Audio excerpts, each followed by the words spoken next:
of a major economic impact in both countries. This milestone that we're signing today is going to set the way forward for a new phase of Somaliland.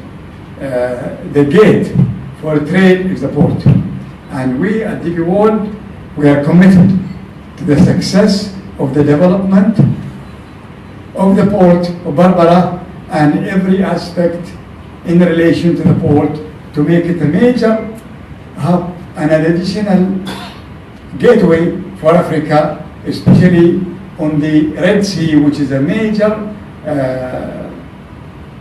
waterway that takes and connects east and west. And this is an in my opinion, we waited so long for this project to happen. This is long waited and overdue, and we believe the passion, the hard work that was shown by the and the dedication by the people of Somaliland reflects your sincerity and your belief in your future. Because every project has a belief. Where I'm standing today, 30 years ago, we handled 30,000 containers a year. Nobody believed this place will work. Everybody called it a white elephant, but we never listened because we believed in it. Our government believed in it. Sheikh Mohammed believed in Jebel Ali. And the result of our belief and hard work is that this port became a major port, handling over 15 million containers, a growth of 6% on the average. When you translate in TEUs, that's like 800,000 a year. Connected with the airport, so we learned so much in the last 4 years in this place. What we learned in experience, in knowledge, in ability, in economic sense, in building and enabling trade, this is something we take away with us to reflect in Berbera. Because we believe in that project, we believe it's going to work. We did it in Djibouti, and you can see for yourself your neighbors, they're enjoying a good business, developed economy, and the same thing, inshallah, with your cooperation will happen in Somaliland. Again, I thank you for your trust, and Bismillah ar-Rahman ar-Rahim, inshallah we start this, and God willing, we will.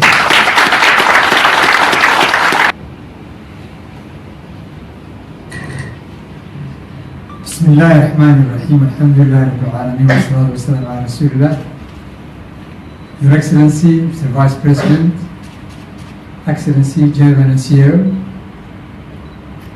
Excellencies, Ministers, distinguished guests, ladies and gentlemen, good afternoon. As the Chairman said, we're witnessing here today a historic moment. It's an honor and pleasure to be part of this historic moment in which we are laying the foundation for a partnership which will expand the capacity of the port of Berbera to serve not only Somaliland but the region. It's good news, not only for Dubai World, not only for Somaliland, but for the region as a whole. The region needs another modern port. Overall, the trade in the country, in the region is expanding at 10 to 15%. That means it will double every 7 to 10 years. The current port capacity in the region is far less than what would accommodate that growth in demand. I would like to take the opportunity, I would like to take an opportunity of this occasion to thank the teams, both from the Dubai World and from our side, who worked so hard, so long, to make this occasion possible. I would like also to urge other investors to follow suit of Dubai World. Somaliland is open for business. And I would like also to urge our people to welcome the well and to welcome investors. Thank you very much.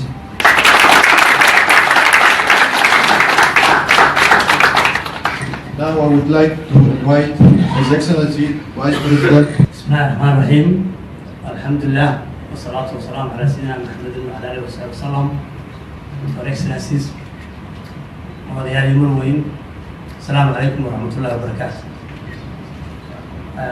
I can speak my own language.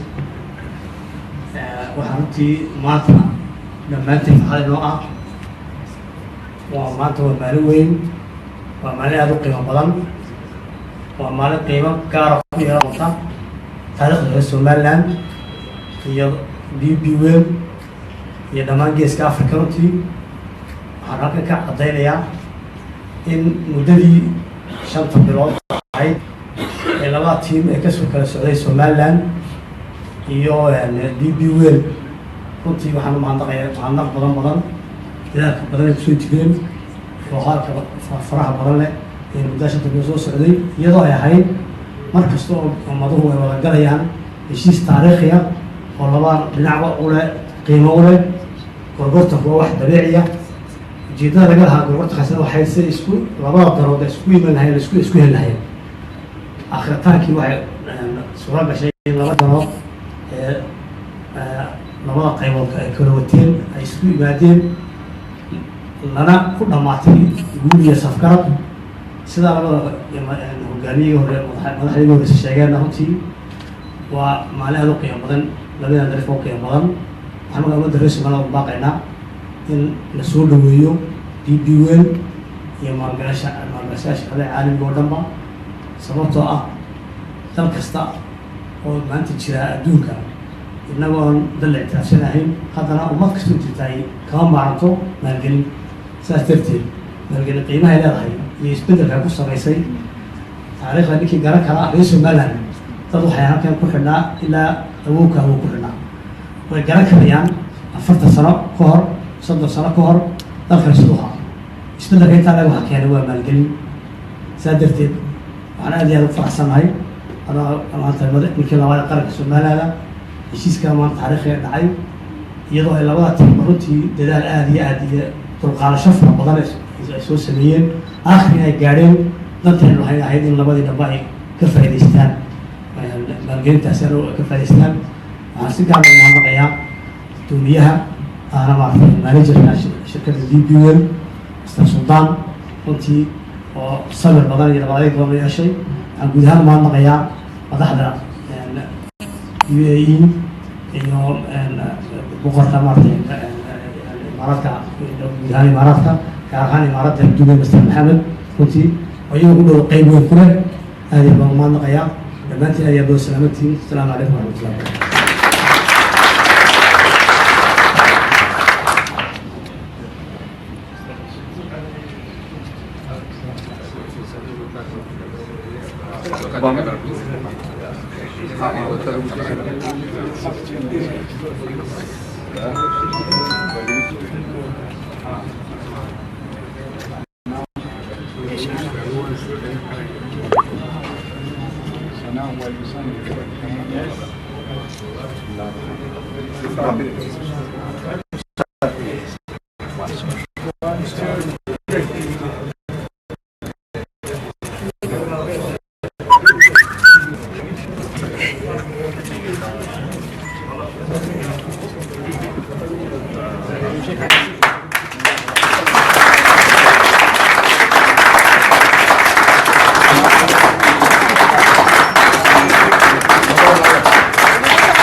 راسي قريب من الموضوع.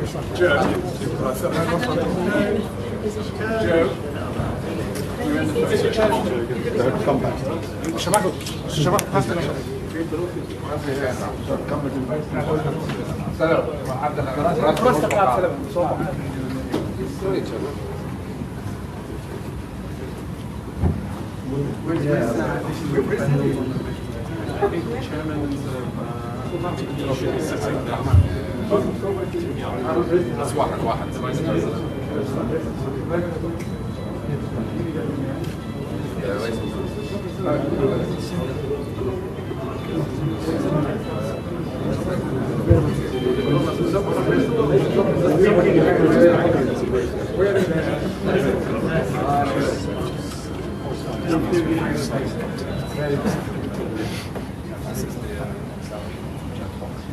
So please just come here.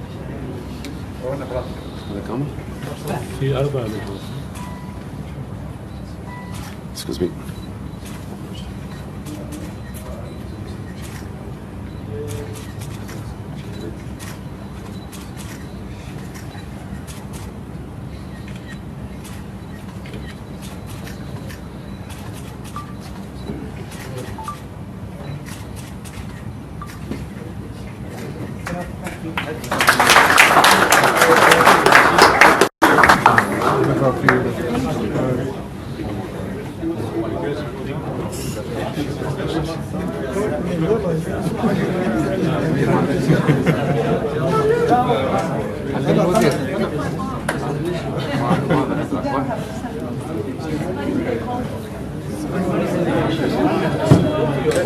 أنا بيها مشرفني أنا.